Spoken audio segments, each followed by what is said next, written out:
What's up, and welcome to another edition of Locked On NBA, the biggest stories with the local experts. I'm your host, Jackson Gatlin, also host of Locked On Rockets right here on the Locked On Podcast Network. Today, we'll be joined by Nick Angstadt from Locked On Mavs to discuss Mavs Media Day and the fact that Christian Wood had no idea that he was going to be the sixth man for this Dallas Mavericks team. How big of an issue is that? Can the Mavericks work past that? Will Christian Wood be able to live up to that role, as well as maybe become a starter somewhere down the line this season? How does that relationship work with Jason Kidd? Plus, the lack of a ball handler, third ball handler, I should say, for this Dallas Mavericks team. We're going to get there in just a moment after a quick message from our friends over at LinkedIn.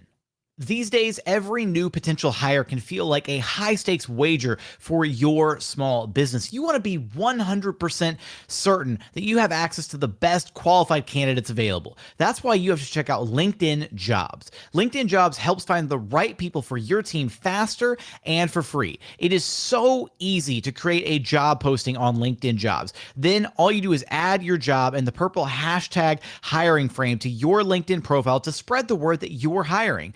Simple tools like screening questions make it easy to focus on candidates with just the right skills and experience so you can quickly prioritize who you'd like to interview and hire. It's why small businesses rate LinkedIn Jobs #1 in delivering quality hires versus leading competitors. LinkedIn Jobs helps you find qualified candidates you want to talk to faster. Post your job for free at linkedin.com/lockedonnba. That's linkedin.com/lockedonnba to post your job for free. Terms and conditions apply. Joining us now is Nick Angstadt from Locked On Mavs, and a little bonus Easter egg for any of our YouTube viewers. Nick and I, it's like we always joke that it's like we are the same personality, whatever, and usually we derail a segment pretty quickly when we get together on a podcast. But not only now do we, have the same personality, we look the exact same because I shaved, Nick is clean shaven, we're both the haircut, and we're both wearing a white shirt and black jacket. It's like the Spider-Man meme, just like pointing at each other. Yeah, what's going on at Locked On? No. So, who knows? Nick, the Mavs had, we'll call it an eventful media day.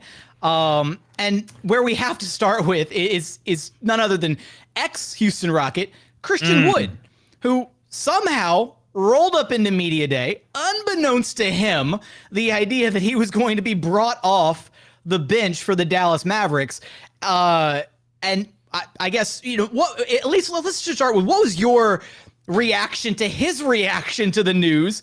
You and Isaac from your co-host at Locked On Mavs, you guys were the ones to deliver the news to him. Am I right? We were.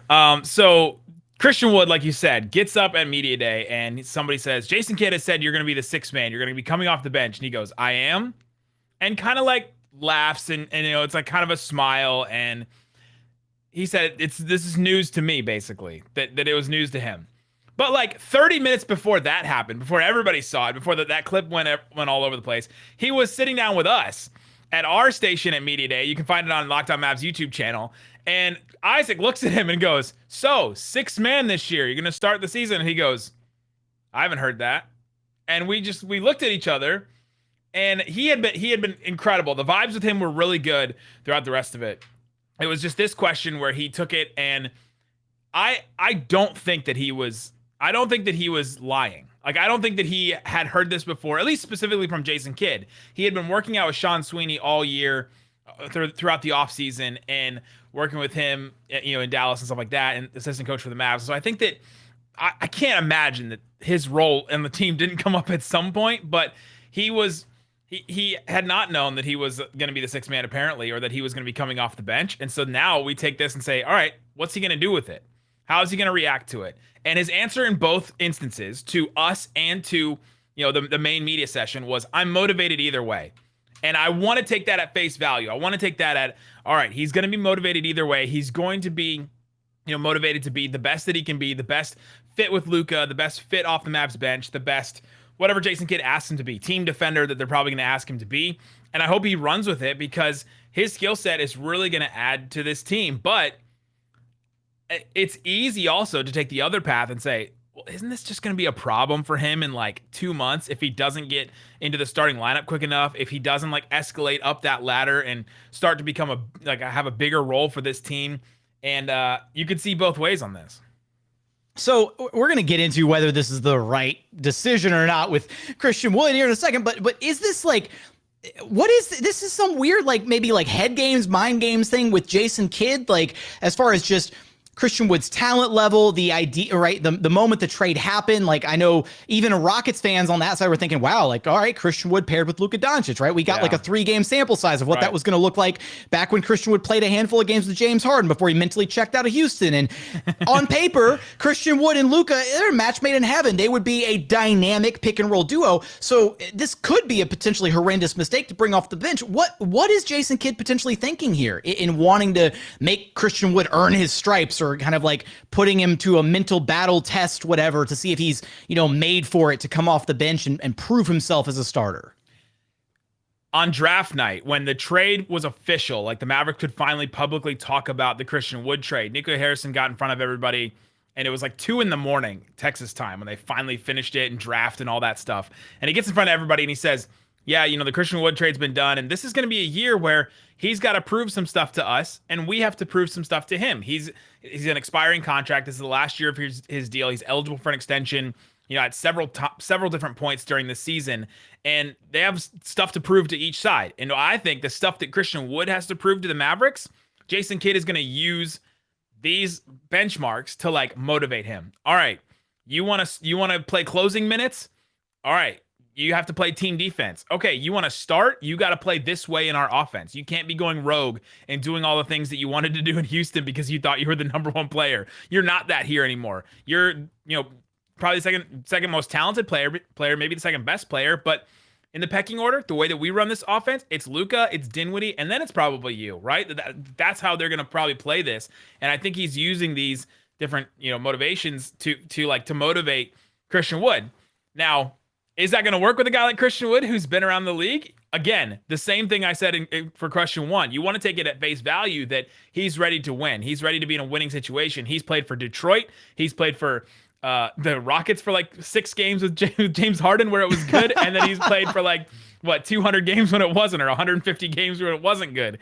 And so he hasn't played at least a lot for very many good teams. He wants to come in and play in a winning situation. And Jason Kidd and the Mavericks have this culture that they built, that's like a really rich culture that they've built over the last year, where he's got to come in and play his role and be part of the team and can't be just going rogue.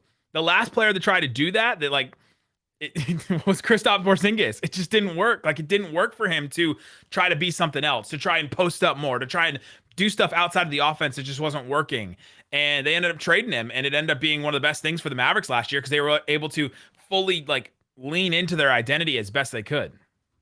It'll be really interesting to me, right, having kind of covered Christian Wood for the past couple seasons, to see if he has the mental fortitude, right, to respond in a positive way to this. I will say, right, it's a contract year for Christian Wood, so maybe the response looks good on paper, which at the end of the day, I think that's the Mavericks all they care about. But, right, if he responds well because it's a contract year, and then, same thing kind of happens next year, and maybe he starts to get back into some of the bad tendencies in his game. I don't know. We'll see. It's a very precarious situation, if you will. I'm curious to see how he ultimately responds. The other thing that I think kind of stood out at Media Day was it felt like maybe, the, Mavs brain trust, Nico Harrison, Jason Kidd, maybe kind of just brushed past the fact that, hey, they didn't really ever address the fact that there's not a tertiary ball handler on this team. Like, it's basically just all on Luka and Spencer Dinwiddie. And I don't know if that's should exude a lot of confidence rolling into the season with just those two guys as your only clear-cut ball handlers. Well, let's be clear. They did not brush past it because they were not allowed to. I think that was the most asked question of Media Day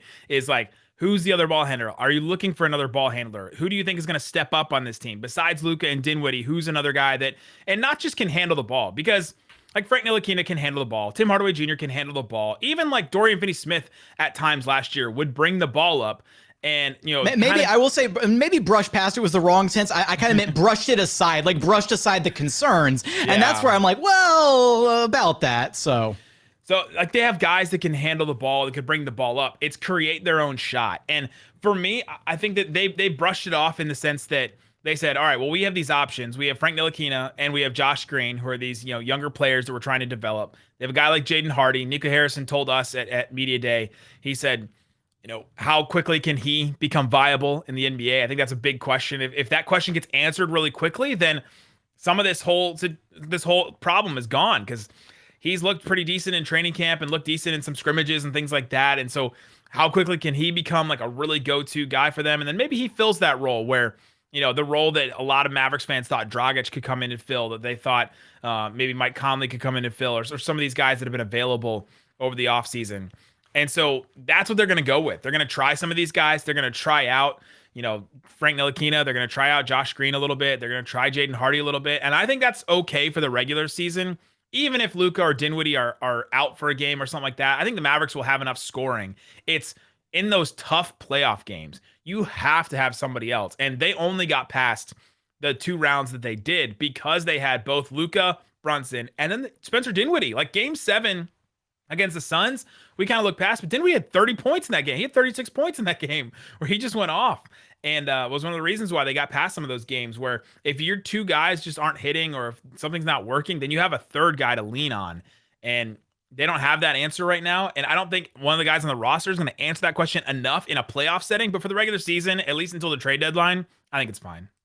And there has been a lot of buzz about Jaden Hardy. So, I mean, maybe he does become that 3rd guy, at least, as the season progresses. But last thing for you, Nick, I mean, where are the Mavericks at just health-wise, right? Is there, any major injury concerns kind of rolling into preseason, or is everybody basically available for the entire preseason slate? Someone asked Jason Kidd this at training camp, the last day of training camp that was actually in the Mavs practice facility. And he thought about it for a second and he lit up and he was like, you know what? We're good. Like we're clean. Like we're clean bill of health. Like there's nobody that's hurt. Nobody on the Mavericks is dealing with anything or out or anything like that. Everyone's good to go. I love that. Just, Jason Kidd lighting up like a kid on Christmas morning. No, no injuries to worry about. THA, he's back. Like, this is great. It was like that John Mulaney joke when he said, when you're an adult and someone asks you what you did over the weekend, you're like, you know what? I did nothing. I did nothing. And then we light up because you're like, oh, I had a great, relaxing weekend. Will Christian Wood accept his role coming off the bench within the Mavericks system, and will he graduate to being a starter at some point this season? Will the Mavericks be able to kind of progress throughout the season with, 2 ball handlers, maybe a tertiary guy filling in here and there? Will Jaden Hardy become that guy as the season moves along? You'll have us covered for all of that and more over at Locked On Mavericks. But Nick, I appreciate you stopping by Locked On NBA with me. Anytime, twin.